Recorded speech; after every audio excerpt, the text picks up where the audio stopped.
Cathy. I'm Rachel. I'm Ola. And I'm Strawberry. And welcome to Learn About Book Club.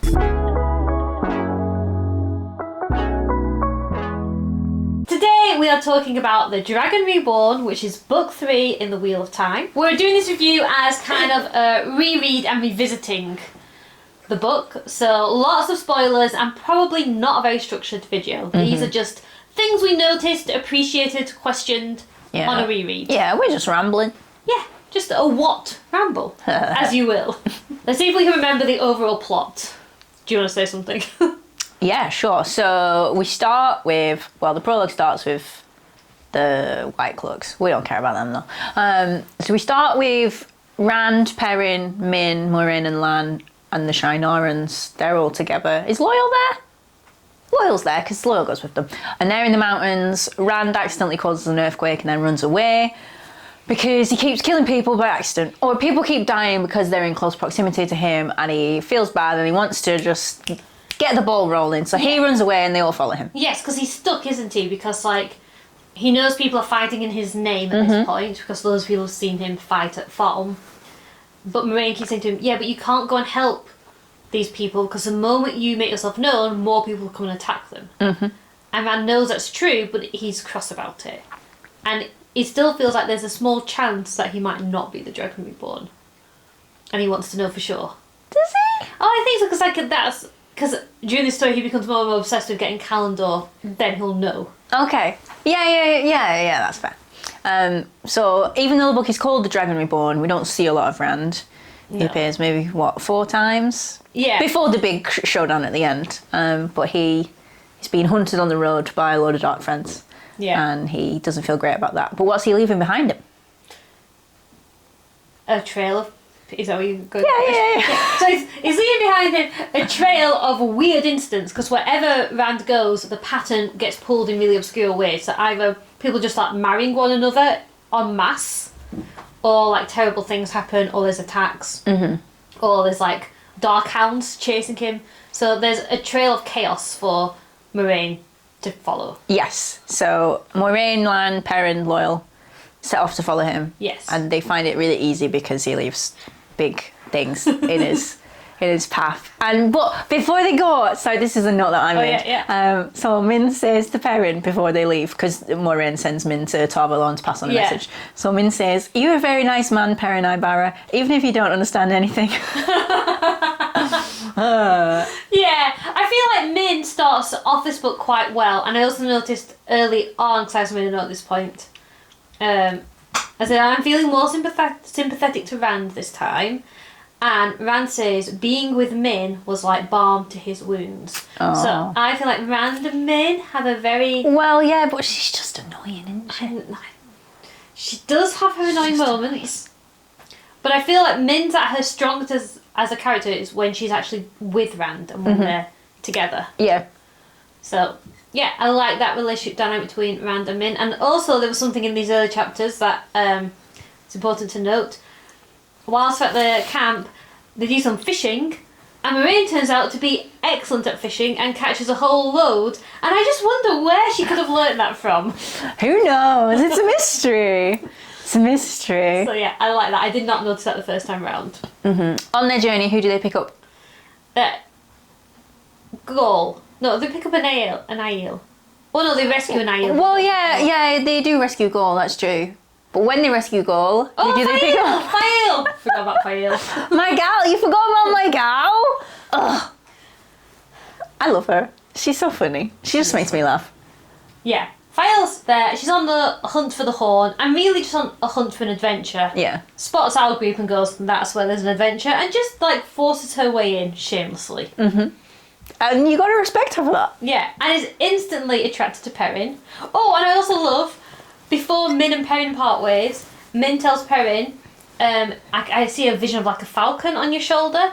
Also, beware the most beautiful woman in the world. If you see the most beautiful woman in the world, be careful, because she's trouble. By the way, all is giving a nice little display of Yeah. She's reenacting all the stuff that happens in the Dragon Reborn. That. Yeah. Now, Min is obviously warning Perrin about Lanfear. And Perrin interacts with Lanfear, and he's even thinking, could it be Lanfear? Or could it be this random girl that I've met on the road? Yeah, I love that. Perrin sees Fael and is a bit like, this is the most beautiful woman. Oh no, I better be careful around her. I just love them. I know that people think they're a terrible couple, but I just love them. I also made a note of that, about Min saying that, yeah. One of my 1, 2, 3, 4, 5, one of my 6 notes. One of them was about Min saying about avoiding beautiful women, and Perrin seeing Fael and being like, yeah, she's it. Yeah.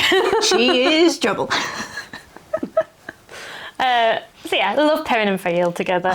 They're just so intense about each other, and I like that in a story. Yeah, I like my lovers to be in love.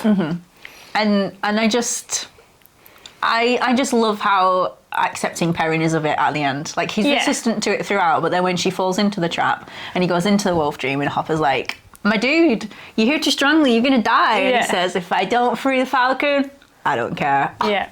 I love it. Yeah, me too. So this is good. This is a good storyline. Perrin's whole journey actually in this, meeting Fael, he rescues an Aiel, and he sets free a wolfman who's kind of got the same condition that Perrin's got, and there's no help for him because this guy's gone too far and he's in like full wolf mode, but Perrin's like, if we can't help him, we should at least let him roam free. So Perrin is just letting people out of cages. Yeah, he's just a good guy. Yeah. What's going on with the girls? They start off taking Matt to Tarvalon for healing. Yes. And then they get to Tarvalon. Egwene and Elaine become accepted. Yes. And then they get sent on their Black Argent mission. Yes. They do. I think I found this plot line a little bit tedious at times. I just found it hard to believe that someone would be like, you're the only people I can trust. So go ahead. And you just feel at the time like, it just doesn't seem a sensible way to be handling the thing of like, there's Black Argent around. And we must keep it a secret because otherwise the suspicion would fall on you guys and I know you're innocent. I just feel like, no, maybe now's the time that they're already kidnapping accepted and handing them over to foreign invaders. Probably now's the time when you do tell people some of us are Black Argent and we all need to be on our guard against that. But that's not the choice that Siobhan makes. No, it's not. No. But it lets our girls go on an adventure. It lets our girls go on an adventure. Otherwise they'd be stuck in the tower. The puppet show's over. Oh, the puppet show is over. I hope you enjoyed that little background entertainment. Also, it annoys me because I'm remembering things as we talk about it. At this point, the Black Argent have already had a fight in the tower and disappeared because our girls have to try and hunt them down. So again, I'm just like, now's the time to try and have some open dialogue. I liked meeting Avienda. And the whole encounter between the women and the Aiel's quite cool because Nynaeve heals one of them and then they part ways and then the girls instantly get kidnapped. Yep. And then the Aiel women like, oh, well, we'll come save you since you saved us. And then the woman that Nynaeve heals immediately dies again. What's Matt doing? Matt breaks free. Oh, Matt has his great scene against the brothers. Yes! Matt, when he's like barely better from being healed from the linking with the dagger. Matt Cawthon, what a guy. Fights Elaine's brothers in a little duel and completely annihilates them. And then escapes from the tower, discovers his luck power, and sets off on his own adventure with Tom.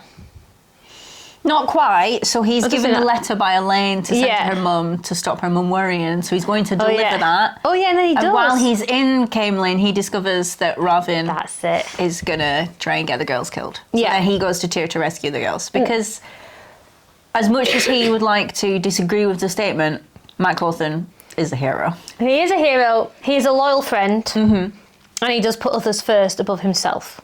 Even though he really doesn't want to. But he will do it every time. Yeah. And is this the book where Swan says to him about her uncle who everyone was like, oh, he's so lazy and does nothing, but then there's a house burning down and he keeps going in to get children out. And he dies in the fire getting the children out. Yeah. Oh. And Matt's like, that's nothing like me. And then proceeds to be that way for the entire book series. What a guy. Yeah.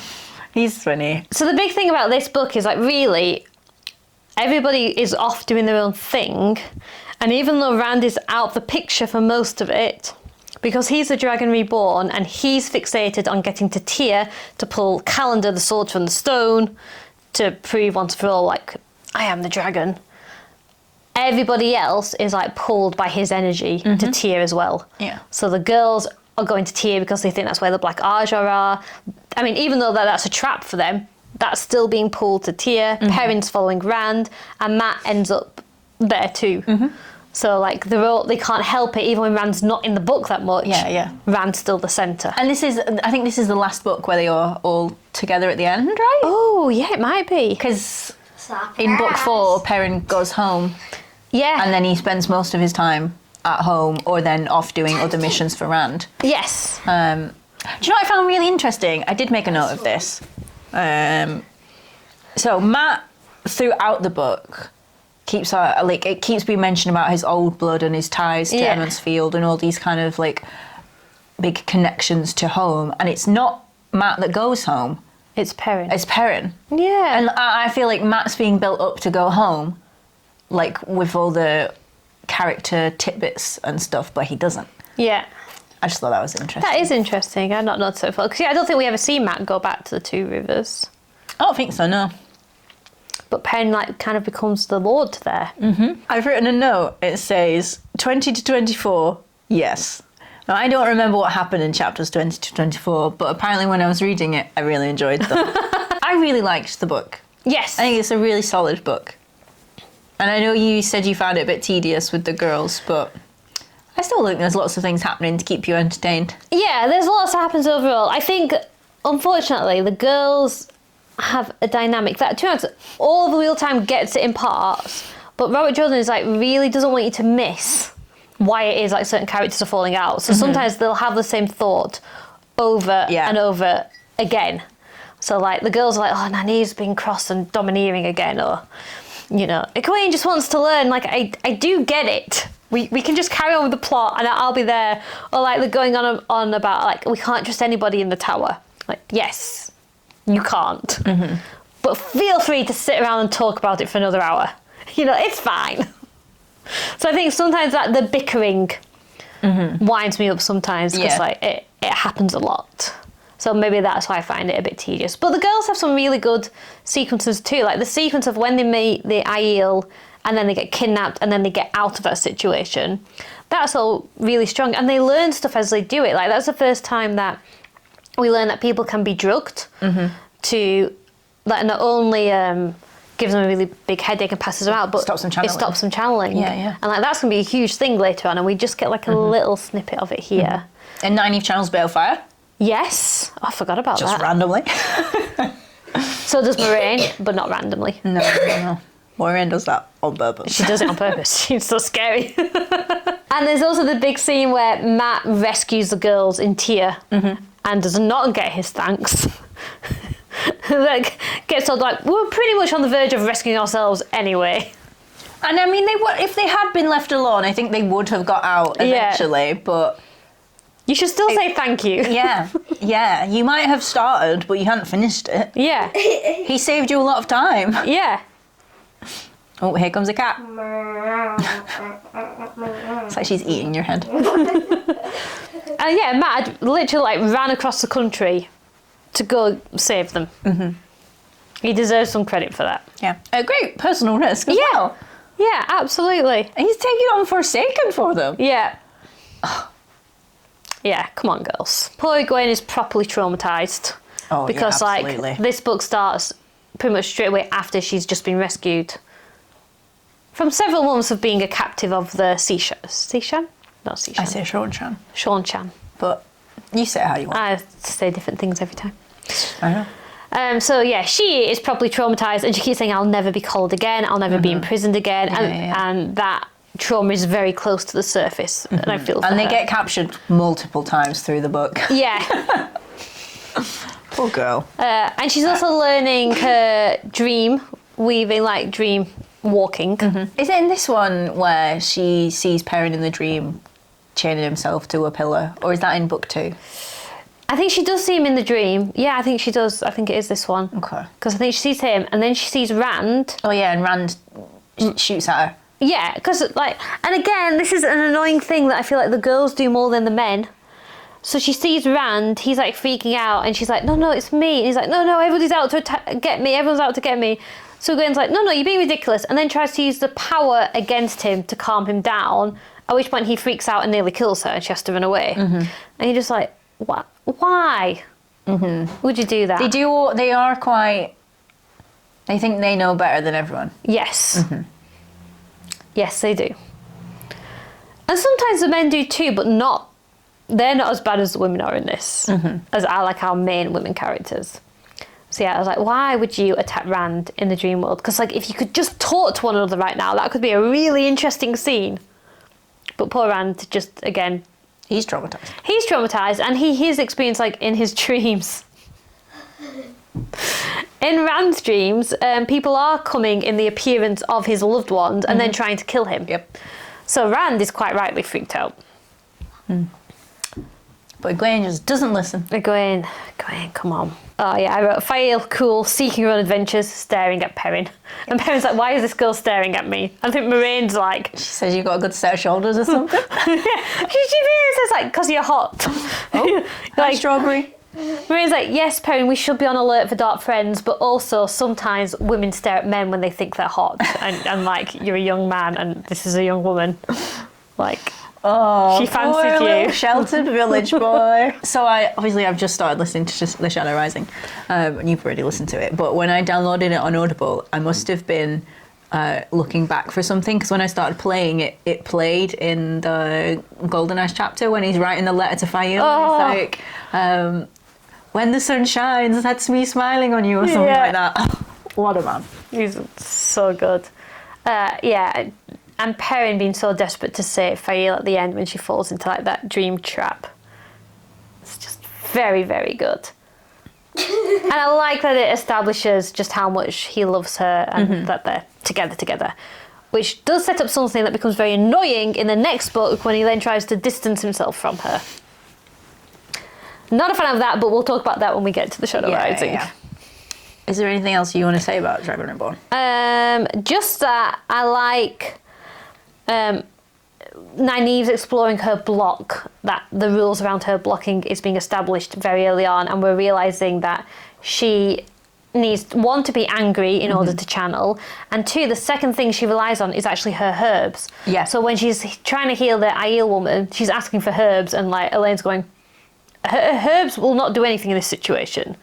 But Nynaeve needs to be applying the herbs because that makes sense to her and it helps her to access channeling. And I like that she has to like work herself up into that state of anger. Yeah. She's knelt there over Dylan or however you say him, and she's like, oh, this stupid woman fighting and now she's killing herself and oh, this is just terrible. And then she gets angry and she embraces the source, and I think it's being told from either Egwene or Elaine, and they're looking at her like, why is she being like this? And then she embraces Sidar and it's like, okay. Yeah. She was making herself angry. Yeah.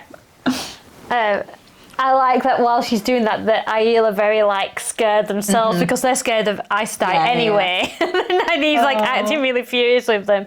And I like that Nynaeve taps into in that moment. Like she's not just looking at this, she's like saying, and soldiers and swords, who's got the right to hurt a body in this way? Yeah. Because Nynaeve knows how much power and effort it takes to keep a physical body healthy.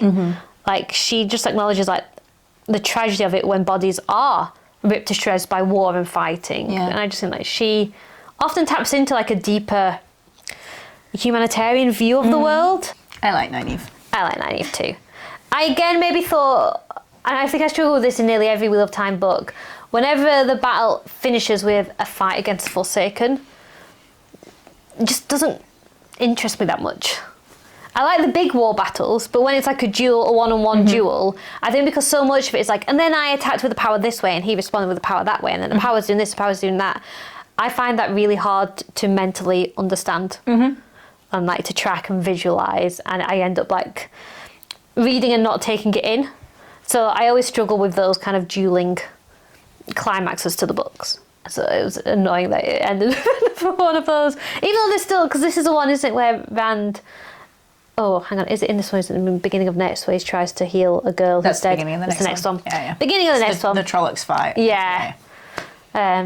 I really liked how sorry to talk about the show, but I really liked how they brought that into the show, like in a different way. But it was the same concept, same idea. Cool. Yeah. Oh, we are going to miss not seeing all these scenes in the show. Yeah. But that's life. Yeah. Eventually, somebody else will find a way to adapt it. Yeah. Maybe an animated version would work. Oh, that'd be cool. Because, less budget problems, right? Mm-hmm. In theory. In theory. This is completely off topic, but my brother just started listening to the Stormlight Archive. Ooh. And he cannot stand Kate Redding's voice. What is your opinion of the narrators? Because I'm assuming it's, is it just the actual audiobook or is it the Rosamund Pike version? No, the audiobook. Yeah. I like them, but I'm pretty sure they are pronouncing some words differently from one another. Oh, yeah, absolutely they are. Well, I mean, fair enough, because I can't pronounce any of the names. So I think Rudian and Magidian, I'm sure they're being pronounced... Magadine, well, there you go. I just make up things. No, I'm with you, Magedian, yeah. But that's not what Kate Redding says. She says Magadine. Oh, does she? There you go. Yeah. Which adds to the confusion when they're hard to track the characters. But no, I like both. Does he not like? So does she narrate Stormlight Archive? Yeah. So she obviously it's split male female again. Yeah. So at the moment it's just the Shallan chapters that he's like I find them really hard to get through because of the way she delivers the line. Oh really? Sorry, Kate, if you're watching. Yeah. I haven't noticed. I don't have a problem with you. No, I haven't noticed anything that grates on me in either. This has been WoT Rambles, the Dragon Reborn. If you have any thoughts about the Dragon Reborn, you think, why didn't you talk about that? Drop us a comment. Bye. Bye.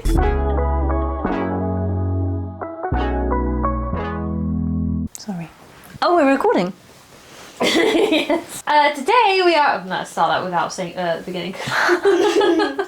Come on. I've just realised I'm not wearing my mic. You dingbat. I'll put it on.